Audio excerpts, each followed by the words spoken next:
নমস্কার বন্ধুরা, সবাই বলে opportunity only comes once in a life time, মানে সুযোগ জীবনে কিন্তু একবারই আসে।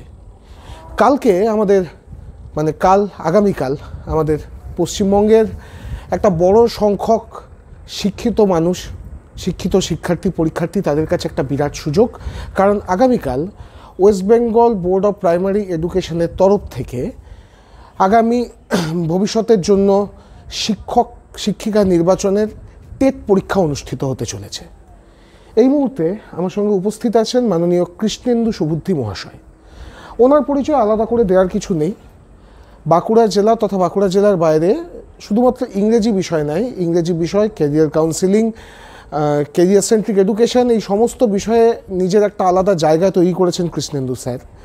তো আমাদের মনে হয়েছে যে আগামীকাল পরীক্ষার আগে যদি কৃষ্ণেন্দু স্যারের সঙ্গে কিছু মূল্যবান আলোচনা এই আগামীকালের টেট পরীক্ষা নিয়ে করা যায় তাহলে কেমন হয়, সেজন্যই আমরা আপনাদের সামনে এসেছি। আমি প্রথমেই কৃষ্ণেন্দু স্যারকে যে প্রশ্নটা করব সেটা হচ্ছে এই যে টেট এক্সামিনেশন, মানে এটার জন্য আলাদা কী ধরনের প্রিপারেশান নেওয়া দরকার পরীক্ষার হলে ঢোকা থেকে পরীক্ষার হল থেকে বেরোনো পর্যন্ত? অসংখ্য ধন্যবাদ সুতোষম দাকে আমাকে এই সুযোগটা করে দেওয়ার জন্য। যেখানে টেট পরীক্ষা যে প্রিপারেশন, সেখানে আমি কিছু কথা অবশ্যই বলতে চাইব। আর 5টা পরীক্ষা থেকে টেটের পরীক্ষার বা প্রিপারেশনটা আলাদা। আমরা যে কম্পিটিটিভ এক্সাম প্রিপারেশন নিই সেখানে টেটের যে বিষয়টা থাকে, যেখানে জেনারেল নলেজ, নর্মাল কম্পিটিটিভ এক্সামে জেনারেল নলেজ, কারেন্ট অ্যাফেয়ার্স সমস্ত কিছুই থাকে, কিন্তু টেটের বিষয়টা আলাদা। এখানে পুরো খেলাটা হচ্ছে 5টা সাবজেক্ট নিয়ে। চাইল্ড সাইকোলজি বা child development and psychology, CDP বলা হয়। তারপর হচ্ছে বাংলা, ইংরাজি, অঙ্ক, আর হচ্ছে গিয়ে এনভিএস, এনভায়রনমেন্টাল সায়েন্স। তো এই 5টা সাবজেক্টের উপরে খেলা। এবার এখানে আমি প্রত্যেককে বলবো যারা ডিএলএড বিএড করেই, এখন তো প্রাইমারিতে কেবলমাত্র ডিএলএড, তো যারা ডিএলএড করেছে তারাই পরীক্ষাটা দিতে পারছে। তো সেই জায়গাতে প্রিপারেশনের জায়গাটা একদম প্রথম থেকে যদি বলা যায়, আগামীকালকে পরীক্ষা, আমি আজকে আর অত বিস্তারে বলবো না, আমি সাধারণ বলবো ডিএলএডে যে বিষয়গুলো পড়েছে সেটাই এখানে রয়েছে, নাথিং এলস। আর একটা কনসেপচুয়াল কোয়েশ্চেন, এখানে আমরা এবারের যে টেট পরীক্ষা বিগত বছরে দেখেছি সেখানে কনসেপচুয়াল কোয়েশ্চেন বেশি আসছে। মানে নর্মাল একটা পাতি বই পড়ে আমি কিন্তু টেটটা পাস করতে বা ভালো নাম্বার করতে পারবো না। সেখানে যদি আমার কনসেপশন ঠিক থাকে তাহলে কিন্তু আমি যে কোনো প্রশ্ন, ডিফিকাল্ট হোক সহজ হোক, আমি কিন্তু সবই আনসার দিতে পারবো। এইটা হচ্ছে বিষয়।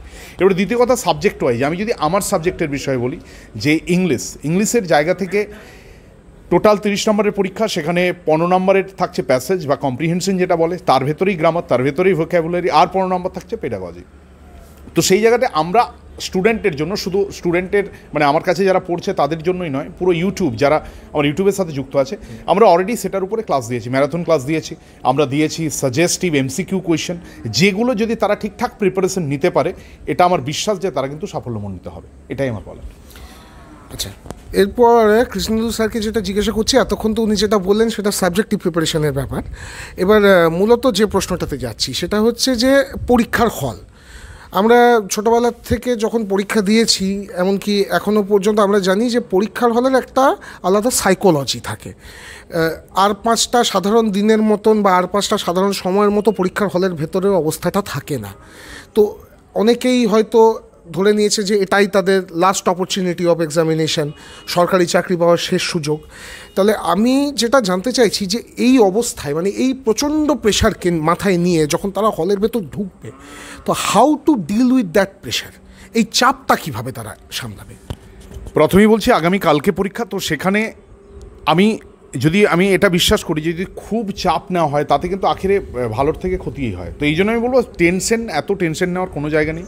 তোমরা প্রত্যেকে ভালো প্রিপারেশন নিয়েছো, এটা বিশ্বাস যে তোমরা ভালো পরীক্ষা দেবে।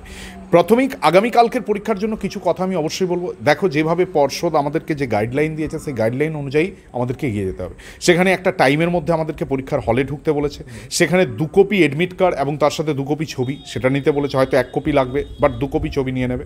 ব্ল্যাক বল পেন ইউজ করতে বলেছে, সেগুলো সঠিকভাবে নিয়ে পরীক্ষার হলে প্রবেশ করে। দেখো, প্রথমেই যে মুহূর্তে তুমি কোয়েশ্চেনটা পেলে, আমি দেখেছি অনেক স্টুডেন্ট আমার কাছে এসে বলে যে আমার সাবজেক্ট হচ্ছে ম্যাথমেটিক্স, তো আমি ম্যাথমেটিক্সটাকে এমন একটা জায়গায় নিয়ে গেছি যে আমাকে ম্যাথমেটিক্সে 30 আউট অফ 30 করতেই হবে, এবং সেই জন্য অঙ্ক হয়তো তাড়াতাড়ি মিলছে না, তখন সে অঙ্কটাই করে যাচ্ছে। ওই অঙ্কের জন্য দেখা গেল সে কিন্তু টেটটা ফেল করে গেল। আমি এই জন্য বলবো যে এখানে কিন্তু 150 নাম্বারের 150টা প্রশ্নই ইকুয়াল ইম্পর্ট্যান্ট। আবার বলছি, প্রথমে যেটা তোমাদের কাজ হবে, পুরো কোয়েশ্চেনটা একবার অবশ্যই ভালো করে দেখলে, অনেকে এটাও বিশ্বাস করে যে না আমি দেখবই না, আমি প্রথম থেকে করে যাব, তবু এটা বেটার যদি কোয়েশ্চেনটা একবার দেখে নেওয়া হয়। তারপরে যেরকমভাবে আছে তোমার যে জায়গাগুলো, যে প্রশ্নগুলো তুমি বুঝতে পারছো যেগুলো 100% আমি জানি বা এগুলো কনফার্ম আমি করতে পারবো, সেগুলো আগে করে নাও। তারপরে দেখবে কিছু কনফিউজিং কোয়েশ্চেন আছে যেগুলো ভাবতে হয়, পেডাগজিক্যাল কোয়েশ্চেন বিশেষ করে। রিসেন্ট আমরা একটা এমসিকিউ ভিডিও দিয়েছি যেখানে ওই ধরনের কনফিউজিং কোয়েশ্চেন, যেখানে 4টে অপশানই মনে হচ্ছে, সেই বিসলারি বলে একটা বাজারে এসছে না, বিসলারি, বিলসারি, বিসেলারি, এবার কোনটা কি, ওই এমসিকিউর অপশানগুলো অনেকটা এরকম। সেই জায়গাতে তোমাকে, তুমি এতদিন যেটা পড়েছো, তোমার যে কনসেপচুয়াল জায়গা সেটাকে কাজে লাগিয়ে উত্তর করতে হবে। কিছু টিপস, সবসময় নেগেটিভ আনসার এড়িয়ে যাবে। মানে এমন কোনো অপশান থাকলো যেখানে টিচারকে, স্টুডেন্টকে, মানে টিচার মারছে, প্রিন্সিপালকে ডাকতে হচ্ছে, এই ধরনের বিষয় কিন্তু নয়। আজকের এডুকেশন সিস্টেম, আমি সামগ্রিকভাবে বলছি, আমি শুধু ইংলিশের জন্য বলছি না, আমি সামগ্রিকভাবে বলছি যে কোনো এডুকেশন সিস্টেমে আজকের যে জায়গা, সেই জায়গাতে কিন্তু পুরোপুরি একটা সায়েন্টিফিক, একটা modern way of education system. তো সেই জায়গাতে ওই ধরনের নেগেটিভ আনসার এড়িয়ে যেতে হবে। এমন একটা প্রশ্ন আনসার হবে যে জায়গাতে তুমি দেখবে একটা গঠনমূলক বিষয় রয়েছে, সেইগুলোকে করতে হবে। আবার বলছি, প্রতিটা সাবজেক্টকে ইকুয়াল ফোকাস করে প্রতিটা সাবজেক্টে ভালোভাবে যদি তুমি করতে পারো, 100% তোমার কেউ সাফল্য আটকাতে পারবে না। তার মানে স্যার যেটা বলছেন সেটাকে যদি আমরা খুব ছোট করে মানে সাজিয়ে নিই, তাহলে আমরা এটা বলতে পারি যে হলের ভেতরে ঢুকে কোশ্চেন পাওয়ার পরে আগে কোশ্চেনটাকে ভালো করে দেখুন, তারপরে সিদ্ধান্ত নিন যে কোনটা করে আপনার সব থেকে সুবিধা হবে। একটা কোশ্চেনের পিছনে বেশি সময় নষ্ট করবেন না, কারণ ধরে রাখুন আপনাকে 150টা প্রশ্নের উত্তর দিয়ে বেরিয়ে আসতে হবে। আচ্ছা স্যার, এইখানে আমি একটা জিনিস জিজ্ঞাসা করছি, মানে অনেকেই 2-3টে বিষয় একটু কনফিউজড হয়, পরীক্ষার সময়ও তাদের মাথার ভেতরে এটা থাকে। ফার্স্ট অফ অল সেটা হচ্ছে চাইল্ড সাইকোলজির জায়গাটা। মানে চাইল্ড সাইকোলজির ব্যাপারে আমরা জানি, যেহেতু আমরা এই প্রফেশনের সঙ্গে অনেক দিন ধরে যুক্ত, আপনি আমি দুজনেই, আমরা জানি যে চাইল্ড সাইকোলজিতে 100% পারফেক্ট অ্যান্সার বা 100% রং অ্যান্সার বলে কিছু হয় না। তো দুটো খুব কাছাকাছি উত্তর হয়তো খুব কনফিউজড হয়ে যাচ্ছে দেখে, যে মানে এটা নেবো না ওটা নেবো, এটা নেবো না ওটা নেবো। মানে এই ক্ষেত্রে যে একটা স্টুডেন্টের কী করা উচিত, কি উত্তরটা ছেড়ে দিয়ে বেরিয়ে চলে যাবে, নাকি তার ইনস্টিংক্টের পিছনে যাওয়ার দরকার? মানে যে আমার এই মুহূর্তে মনে হচ্ছে যে এই উত্তরটাকে যদি আমি ছুঁয়ে বেরিয়ে যাই তাহলে ভালো হবে। মানে আমি যতদূর জানি যে এতে তো কোনো নেগেটিভ মার্কিং থাকছে না আলাদা করে মানে কোশ্চেনের জন্য, তাহলে সেক্ষেত্রে ওটা ওইভাবে অ্যাটেম্প্ট করে বেরিয়ে যাওয়াটা বুদ্ধিমানের কাজ, নাকি ছেড়ে দিয়ে বেরিয়ে যাওয়া যাতে কনফিডেন্স লেভেলটা বেশি থাকবে? কোনটা মানে আপনার কি মনে হচ্ছে? ওই যে যেটা বললাম, আপনি খুব দারুণ একটা প্রশ্ন করলেন যে ওই জায়গাতে কী হবে যেখানে আমার কনফিউজিং হচ্ছে। আমি প্রথমেই বলবো, যেখানে তুমি সার্টেন জানো, যেটার আনসার সার্টেন জানো, সেটা আগে করে নাও। তারপরে হচ্ছে গিয়ে ওই ধরনের, দেখো এটা মাথায় রাখতে হবে, আমরা যখন খুব প্রেসারের মধ্যে থাকি সেখানে কিন্তু আমাদের থিঙ্কিং ক্যাপাসিটি বা আমাদের যে লজিক্যালিটি বা র্যাশনালিটি ঠিকঠাক কাজ করে না। এই জন্য সবার আগে আমার টার্গেট হবে যেটা আমি কনফার্ম শিওর শট জানি যেটার আনসার, সেটা আমি আগে 150টার মধ্যে যেগুলো পারলাম করে নিলাম। এরপরে আমি আসবো এই দুটো কনফিউজিং ইয়েতে। তার মধ্যে দেখবে এই 4টে অপশনের মধ্যে দুটোকে অটোমেটিক তুমি বাদ দিয়ে দেবে, এটাতে খুব চাপ হয় না। এটা আমরা প্রতিটা প্রশ্নে অলমোস্ট দেখে থাকি যে দুটো অপশন অটোমেটিক বাদ চলে যাবে। এরপরে থাকলো দুটো, সেই দুটোর মধ্যে একটু পড়ে বুঝতে হবে। যে জায়গাটাতে অনেক সময় হয় যে পরীক্ষার হলে পাশের বন্ধুটা বলছে, সবসময় এটাকে বিশ্বাস যে আমার পাশের, এটা আমাদের পরীক্ষার হলে মনে হয় যে পাশের বন্ধুটা হয়তো খুব বেশি জানে, তাহলে ওর কথাটাই সত্যি হবে। সেটা কিন্তু কখনো হয় না, সবসময় হয় না। তো সেই জায়গাতে বলবো, তুমি এতদিন পড়েছো, সেই জায়গাতে আমি এই সেন্সগুলো বললাম, পজিটিভ সেন্স থাকছে, একটা গঠনমূলক কনস্ট্রাকটিভ একটা বিষয় থাকছে, সেইটাকে যে আনসারটা মেলাচ্ছে সেটাই হচ্ছে গিয়ে তোমাকে সেটা করতে হবে, চয়েস করতে হবে। ইংলিশ, সবার মনের ভেতরে একটা ভীতি থাকে ইংলিশ নিয়ে, যে কিছু একটা ভুল করে ফেলবো, কিছু একটা গোলমাল করে ফেলবো। তো আমাদের আমি বলবো যে বাঁকুড়ার স্টুডেন্টদের এটা একটা ফরচুনেট ব্যাপার স্যাপার, মানে একটা সৌভাগ্যের বিষয় যে বেশ কয়েক বছর ধরে আপনি স্টুডেন্টদেরকে এই ইংরেজির ভীতির বিষয়টা থেকে অনেকটা সরিয়ে নিয়ে এসেছেন। আমি জানি যে লাস্ট টেট পরীক্ষা এবং অন্যান্য পরীক্ষাতে কৃষ্ণেন্দু সুবুদ্ধি কোচিং ক্লাস এর সাকসেস রেট ভীষণ ভালো। প্রচুর স্টুডেন্ট খুব সাকসেসফুলি বিভিন্ন পরীক্ষাতে, বিশেষ করে ইংরেজি বিষয়টাতে তো প্রায় সমস্ত প্রশ্নই কমন পেয়েছে, এই ইনফরমেশন আমাদের কাছে আছে। তো এই জায়গায় আমি জানতে চাইছি, মানে ইংরেজি এই বিষয়টাকে পার্টিকুলারলি কীভাবে ডিল করবে? প্রথমেই বলছি অসংখ্য ধন্যবাদ এই বিষয়টা উত্থাপন করার জন্য। একটু বলে রাখি, এটা হয়তো বাড়তি বলা, এখনও রয়েছে, এটা সবই ইউটিউবে রয়েছে বা সবাই জানে। আগের বছর যেটা 2022 স্টেট হয়ে গেল, সেই পরীক্ষাতে আমরা সেটাকে জন্য ডেডিকেটেড একটা ক্লাস দিয়েছিলাম একদম ফ্রি অফ কস্ট ইউটিউবে জিরো টু হিরো এই সিরিজ দিয়ে আমরা একটা প্রাইমারি টেট ডেডিকেটেড ক্লাস দিয়েছিলাম, যেখানে মোস্ট মানে যেটা সবথেকে একটা আনন্দের বিষয় যেটা হচ্ছে পেডাগজি সেকশন, যেটা স্টুডেন্টদের ভয় থাকে, কেন প্যাসেজগুলো তো তারা নিজেরা দেখে আনসিন প্যাসেজ করে অভ্যস্ত, সেটা করছে, কিন্তু পেডাগজির জায়গায় যেটা কমপ্লিটলি একটা নিউ টপিক, এটা একমাত্র টেটের ক্যান্ডিডেটদের এটা ফেস করতে হয়, বাকি কোনো পরীক্ষায় লাগে না। তো সেই পরীক্ষাতে আমরা দেখেছি প্রায় 95%-এর উপরে কমন এসছে, যেটা যদি আমার কথাটা বিশ্বাস নয় এখনও তারা ইউটিউবে গিয়ে দেখতে পারে।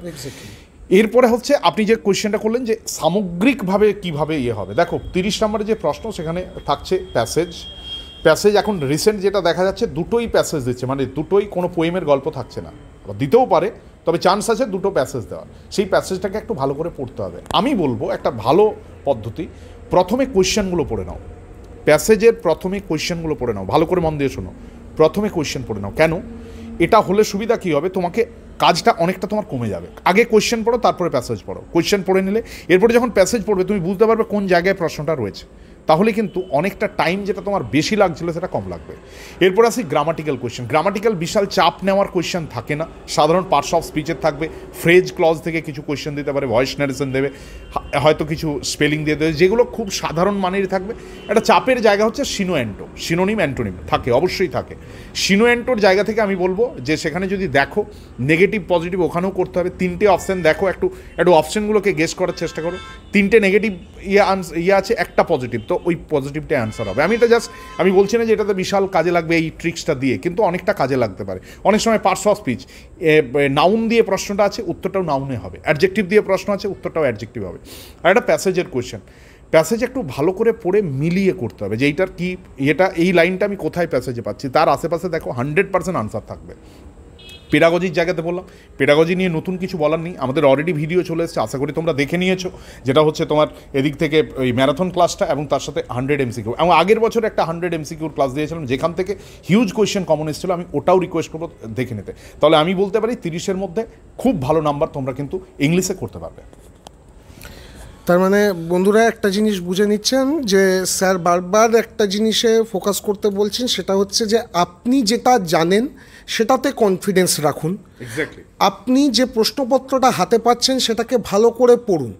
এমন হতে পারে যে আপনার সামান্য একটু ভুলের জন্য আপনার জানা প্রশ্নগুলো আপনি ভুল করে চলে এলেন, আর একটু সিনসিয়ারিটির জন্য যেটা আপনার হয়তো 20 বা 21 হয়ে যাচ্ছিল সেটাই 27 বা 28-এ এসে দাঁড়াবে। এটা খুব সহজ একটা ক্যালকুলেশন, মাথা ঠান্ডা রাখুন, পরীক্ষার হলের ভেতরে ঢুকুন, কোয়েশ্চেন পড়ুন, নিজের নলেজের ওপরে আস্থা রাখুন। স্যার আর একটা ছোট্ট প্রশ্ন দিয়ে মোটামুটি আজকের ইন্টারভিউটা আমি শেষ করতে চাইবো, সেটা হচ্ছে যে আমরা তো জানি যে ধরুন যে কোনো পরীক্ষাতে আমরা যখন যাই আমাদের মাথার ভেতরে একটা কাজ করে যে আমি কত নাম্বার পেলে সেটা আমার সেফ হতে পারে, মোটামুটি কত নাম্বার পেলে। তা আমি এইটাতেই আপনার কাছে জানতে চাইছি যে এই প্রাইমারি টেট আগামীকালের যেটা, সেটাতে ঠিক কতটা কাট অফকে টার্গেট করে গেলে একটা স্টুডেন্ট নিজেকে সেফটি জোনের ভেতরে রাখছি এটা ভাবতে পারে। এবারে এখানে আমি দেখো যে জায়গাটা আমি প্রত্যেককে বলতে চাইছি, স্যারকে ধন্যবাদ, একটা ভালো প্রশ্ন, এত সুন্দর একটা প্রশ্ন, এটা খুবই কন্টেক্সচুয়াল, আজকের দিনে এটা রিলিভেন্ট কোয়েশ্চেন। একটা স্টুডেন্ট পরীক্ষা দেওয়ার আগে যে আমার কত পেতে হবে, 90 তো পাস, তাহলে স্যার 90 পেলেই কি ইজ ইট এনাফ? আমি বলবো আজকের যে কম্পিটিশনের বাজার, বা দেখতে পাচ্ছ টেটের পর টেট হয়ে যাচ্ছে, নিয়োগের কিন্তু সেরকমভাবে নেই, নিয়োগ তো হবে, যেদিন নিয়োগটা হবে সেদিন কিন্তু এই টেটের নাম্বারটা খুব গুরুত্বপূর্ণ। এরপরে আমার 90-এ পাস আছে, দেখো আমাদের এই যে এসএসসি বা অন্য পরীক্ষাতে পাস মার্ক ওরকমই থাকে 30% কি 35%, কিন্তু তাতে কি কেউ চাকরি পায়? আজকে 55 নম্বরের পরীক্ষা এসএসসি, সেখানে 52-53 পর্যন্ত পেয়ে চাকরি হচ্ছে না একাডেমিক কমের জন্য, তাহলে কি লেভেলের কম্পিটিশন পৌঁছেছে? আমি সেই জায়গাতে বলবো যে ওই রকমভাবে অ্যাপ্রক্স বলে দেওয়াটা খুব চাপের যে কত নাম্বার পেলে, তবে আমি বলবো তোমাদের টার্গেট থাকবে, কেন এখন টেটের গুরুত্ব নেই, এখন টেটে মাত্র 5 নম্বর আছে, যে সিস্টেম, যে তাদের একাডেমিক সিস্টেম বা যেভাবে করেছে টেটে মাত্র, কিন্তু এরকমটা থাকবে এটা আশা করাটা খুব ভুল। টেটের গুরুত্ব বাড়বে। আজকে আপার প্রাইমারিতে আমরা দেখেছি টেটে 40 নাম্বার রয়েছে, 40 নাম্বার। আমরা অন্যান্য রাজ্যে দেখছি টেটের নাম্বারে কিন্তু গুরুত্ব রয়েছে, আগামীতে টেটের নাম্বারে গুরুত্ব পাবে, সেই কথা মাথায় রেখে তোমাকে টেটে কিন্তু মোটামুটি 120 অ্যারাউন্ড নাম্বার করতে হবে, 120+, তাহলে তোমার একটা কিন্তু চান্স থাকবে। আমি বলছি না আজকেই আমি একটা বিশাল চাপ তোমাকে দিয়ে দিলাম যে তোমাকে 90, এরকম নয়, বিন্দাস পরীক্ষা দাও, মন খুলে পরীক্ষা দাও, যেটা জানো সেটা করে এসো, চেষ্টা করো পজিটিভ ভাবার, আনসার করে আসো, 150 নাম্বার আনসার করে আসতে হবে, এটা মাথায় রাখতে হবে। 150, নো নেগেটিভ মার্কিং, তো কোনো ভয় নেই। আর আরেকটা লাস্ট কথা বলে রাখি, একদম মাথা ঠান্ডা রেখে ওএমআর যে ফিল আপগুলো দেয়, রোল নাম্বার বা যে সেন্টার কোড বা যে সমস্ত রোল নাম্বার, রেজিস্ট্রেশন নাম্বার যা কিছু থাকে, সেটাকে খুব ঠান্ডা মাথায় করবে, ওটা সবার আগে। ওইখানে ডিস্টার্ব হয়ে গেলে তুমি কিন্তু খেলার বাইরে। Your preparation is very well, কোনো কাজে লাগবে না, ইট ইজ ইউজলেস যদি if your OMR fill up is mistaken. তো এই জায়গাটা আমি প্রত্যেককে তোমাদেরকে বলতে চাইছি। সবাইকে বেস্ট অফ লাক, প্রত্যেকের ভালো হোক, আশা করি, বিশ্বাস করি যে তোমাদের প্রত্যেকের ভালো হবে। এবং স্যারকে অসংখ্য ধন্যবাদ। স্যার একজন আউটস্ট্যান্ডিং মানুষ, বাঁকুড়ার পরিচিত, মানে খুবই পরিচিত, শুধু বাঁকুড়া নয়, তার একটা অন্য মানে সেই কো কারিকুলার অ্যাক্টিভিটি যেটা শিক্ষার সাথেও জড়িত, সেই থিয়েটারের একটা প্রণম্য মানুষ। আজকে চারপাশে শুধু বাঁকুড়া নয়, বাঁকুড়ার আশেপাশে আজ সিনেমাতে স্যার আসছেন, ওটিটিতে স্যারের কাজ আসছে, প্রচুর একটা বড় জায়গা। স্যারকে ধন্যবাদ, তিনি আমাকে সময় দিয়েছেন, এই জন্য কৃতজ্ঞতা জানাই। প্রত্যেককে আবারও ধন্যবাদ। Thank you very much.